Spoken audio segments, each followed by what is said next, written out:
This video is for Physics of the Universe, Unit 1.4, Solving Motion Problems.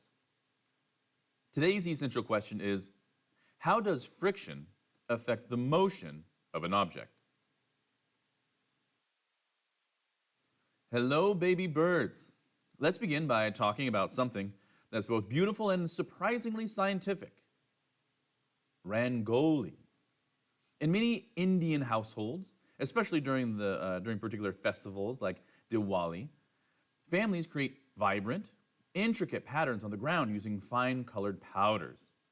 These designs aren't just decorative, they represent welcome, tradition, and artistry passed down through various generations. But today, we'll look at this rangoli through a scientific lens. Imagine trying to walk across a tile floor decorated with rangoli. Suddenly, your shoes slide a little bit more than usual. That's because the thin layer of powder modifies the friction that you're experiencing between your shoes and the ground. This observation opens the door to our exploration of physics, specifically friction.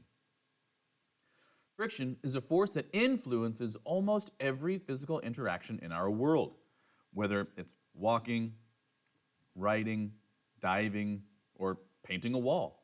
Friction is always acting behind the scenes, helping or resisting motion. Our goal today is to explore what friction is, the types of friction, where we experience it in our lives, and how it appears in fluids like water and air, and then how can we measure it ourselves through experiments.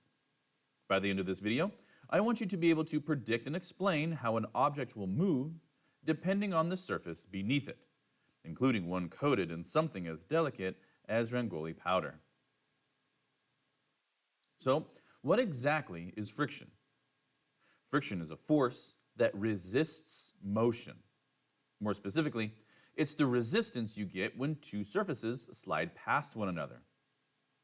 Even when two surfaces seem perfectly smooth, like a polished table or a glass window, if we zoom in at the microscopic level, we see that they're full of tiny hills and valleys. These microscopic rough spots catch on each other when surfaces move, and this creates resistance. Let's think back to the rangoli. When a fine powder is added to a surface, it acts like a buffer between those two rough surfaces. It can fill in the gaps and reduce that resistance. And in some cases, this reduces friction. In others, if the powder builds up or clumps, it could increase resistance. That's why rangoli gives us a powerful way to visualize surface interaction. And here's something fun. Whether friction is happening, meaning energy is being converted, specifically mechanical energy. Mechanical energy from motion is turned into heat. That is why when you rub your hands together, they get warm. The friction between your skin surfaces and whatever you're rubbing together in your hands is turning that motion into heat. So every time we slide something, like a box on the floor or a pencil across paper, we're actually dealing with energy transformation through the power of friction. Now, friction doesn't always behave the same way. There are two important types of friction, and we need to distinguish between them. First, we have static friction. This is the frictional force that prevents an object from starting to move, meaning it holds an object in place. The other type of friction is kinetic friction. This is the frictional force that acts while an object is already moving. So let's give an example. Think of a heavy sofa sitting on a rug. You push on it lightly. Nothing happens. That's static friction resisting your force.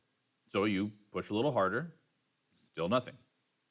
Eventually, you push hard enough and it budges. That's when you finally overcome the static friction. Now, once the sofa is moving, you still have to push, but I bet you've experienced this before, it feels easier. That is kinetic friction, which is less than static friction. Here's where Rangoli becomes useful again.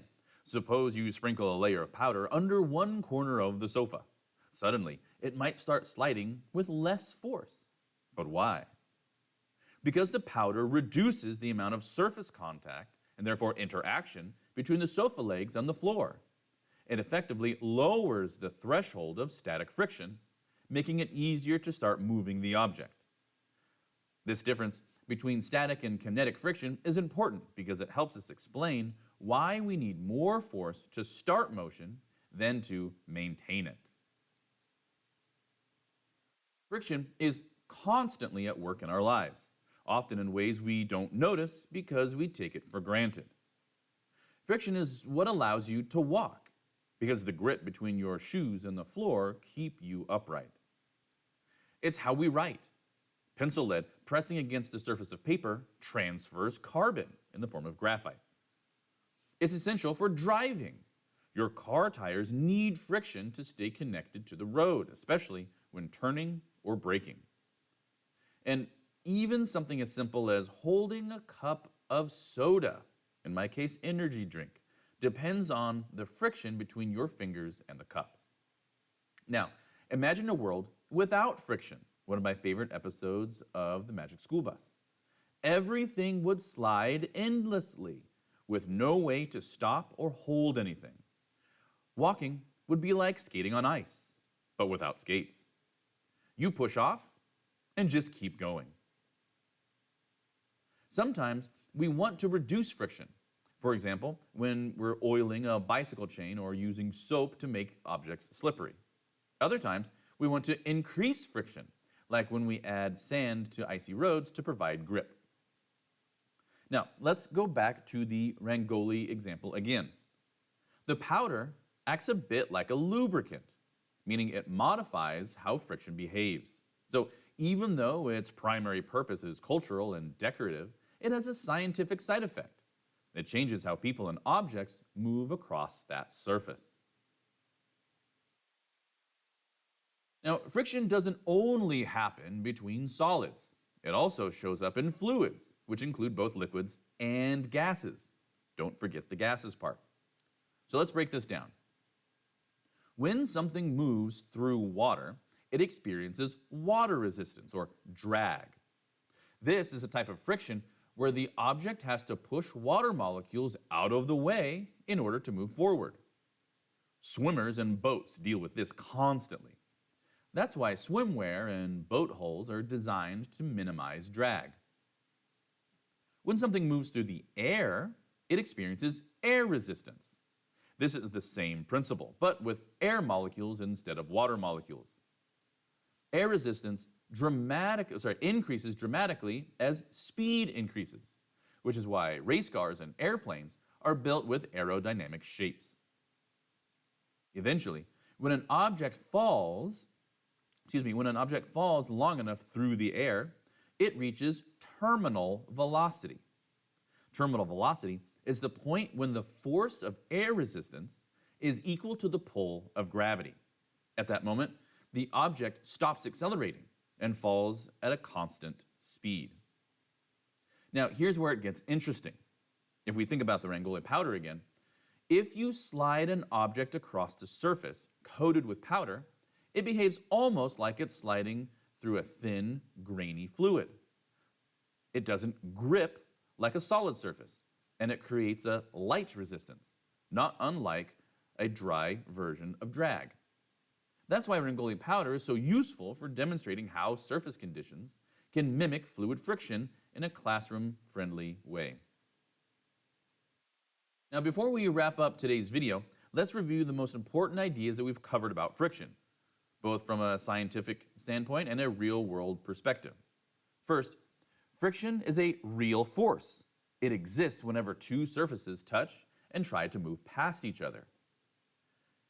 It's always acting to resist motion, and this applies to things as simple as a soccer ball rolling across the field or as complex as an airplane flying through the sky. Second, we learned about the two main types of friction. We learned that static friction holds things in place until you push hard enough to start them moving. and that kinetic friction resists motion once the object is already sliding. We also talked about how surface conditions like adding powder or maybe even oil or moisture can dramatically change the amount of friction experienced during movement. A dry wooden block on tile feels very different from that same block on a powder-covered floor or on an icy sidewalk. Friction doesn't only happen with solids, however. It also happens when objects move through fluids, meaning in liquids like water, we see that resistance is called drag. In gases like air, we call it air resistance. Finally, we saw how a cultural tradition like Rangoli isn't just art, it's also a physics demonstration. The fine powders used in Rangoli drawings during festivals like Diwali create a real change in surface conditions, specifically the friction, affecting both how things slide and how people walk across that surface. Our big takeaway is that friction is all around us. It's essential, it's adaptable, and it connects science to art and everyday life. It's kind of like, that's kind of why we love to explore science. Things seem simple, but they are full of deeper meaning once we look closer. At this point, you should be able to generate a full and appropriate response to today's essential question. How does friction affect the motion of an object?